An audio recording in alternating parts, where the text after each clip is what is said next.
कितीचं करायचं रे? 100चा कर रे. आईला काय मिस पेट्रोल टाकतो राव. आजाला टाकायला लावी तू. ए थांब थांब. ए राजा पैसेच नाही आणले राव. पैसे नाही मग कसं काय करायचं आता? टाक ना तू. माझ्याकडे नाही राव. एक काम कर ना, फोन पे मार ना. फोन पे तुला नाही माहित का? बंद मा फोन पे. एटीएम कार्ड एटीएम घरी ये. मग कसं करायचं आता? टाक ना पण तू. कडे नव्हते बरं पैसे.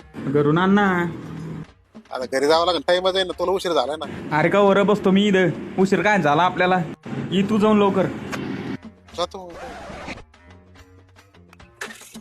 मला अर्घे आणत होता भाऊ. पाठीला नाही पैसे आणायला आता. टाक म्हणा आता पेट्रोल. काय रे? अरे 100 रुपये ना घेऊन. दरे टाक पेट्रोल. चुकून माझे पैसे घर राहिले बरं का. तुला माहिती मी पेट्रोल तुला टाकून देईन का कधी? नाही, मी कुठे दिले? हे काय पैसे दिले ना तू? तो घरून आणले ते पैसे.